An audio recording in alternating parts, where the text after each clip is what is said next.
meaning that it has been totally transformed by our desire of the object, and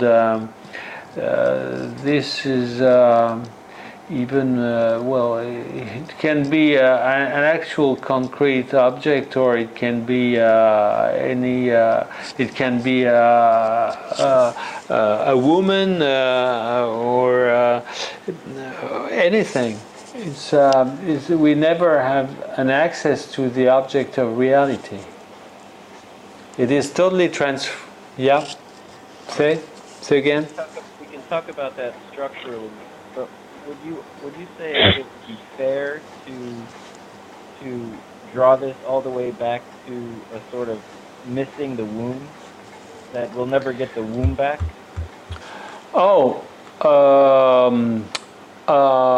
Okay, that's a good question, because this has to do with. Let's get back this pointer. What you are asking has to do with the three holes. Okay, because there is a real lack of the womb or the placenta, of course. There is an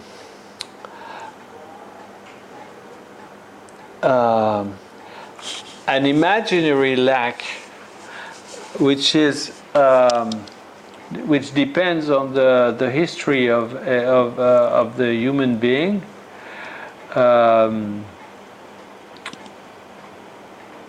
It is a very frequent symptom to hear many people saying that it was so much better beforehand, and that was a good time beforehand.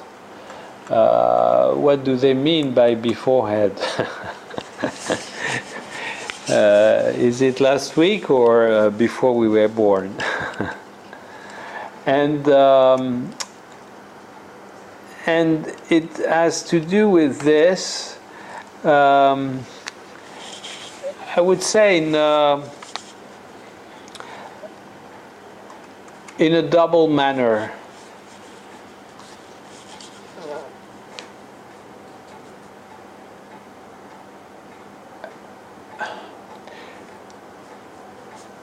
The signifier existed before I was born, and it existed in the process of my parents decided to have a baby. So in a way, this S of A bar has something to do with the time when I was not born. So it's so you see that you can see that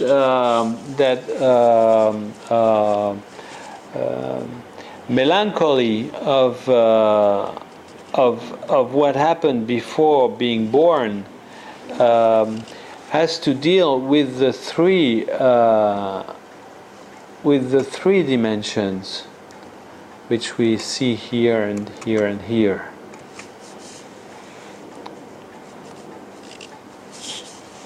Can I ask another question?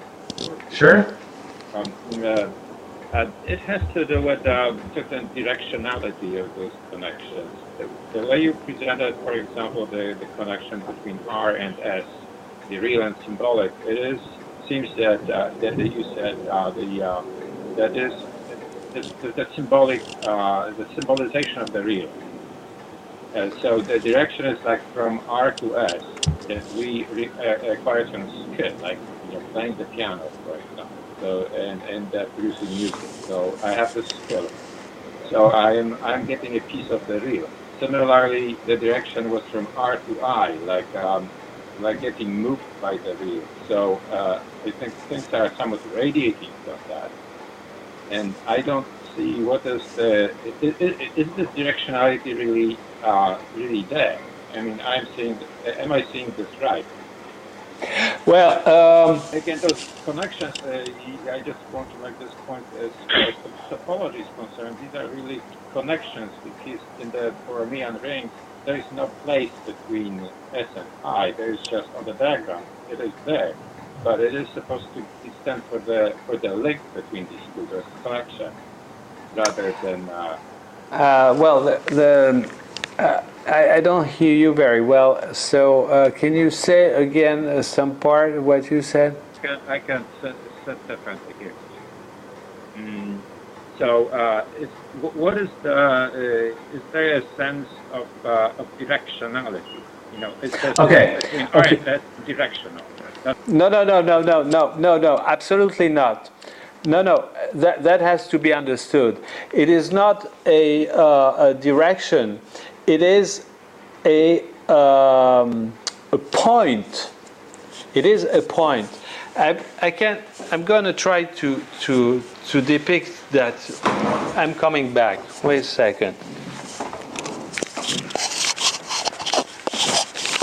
I think part of the difficulty is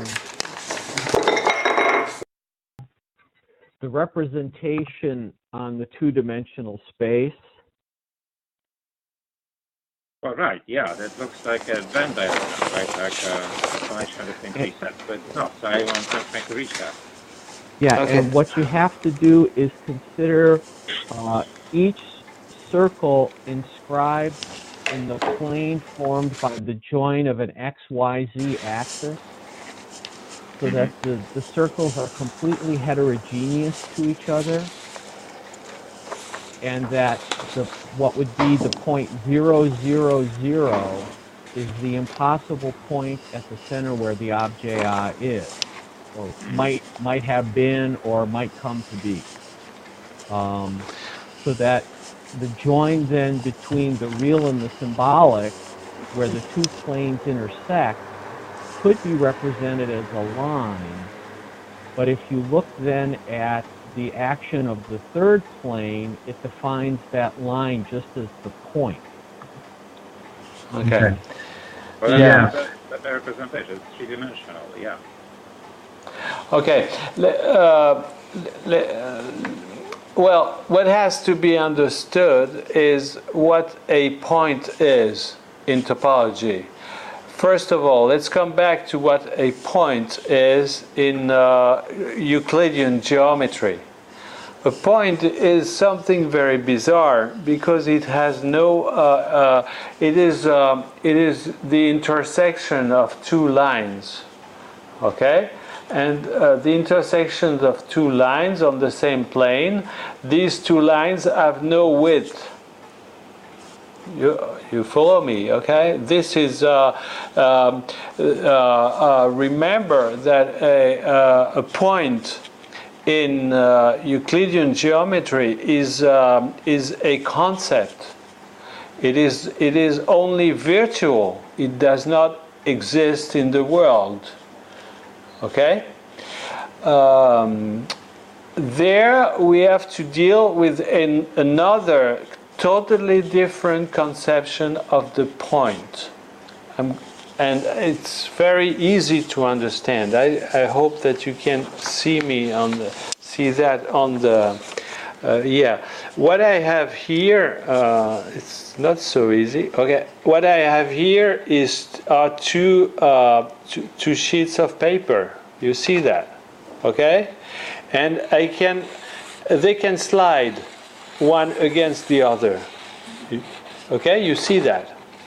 But look, now if I take a third one here and I put it that way, I can't see me, but I presume you can see that.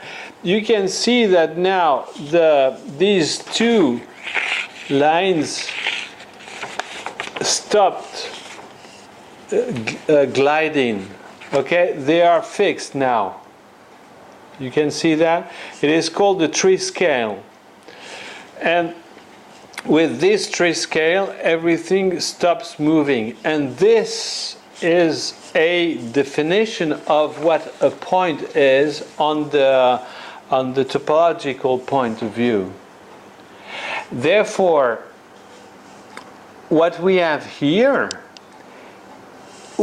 you see there is some white in it, but it does not actually exist, the white. It is a point. It is just for us to be for we can see it the easier way. Okay, that the green, the blue, and the red are not connected, but actually this is only a point. Okay. Yeah. Same here. Here, look at this. You have the red, the blue, and the green, which is convex. And this is a point as well. Okay, so there is not a matter of direction; it's a matter of tree scale, meaning that things cannot move; they are fixed.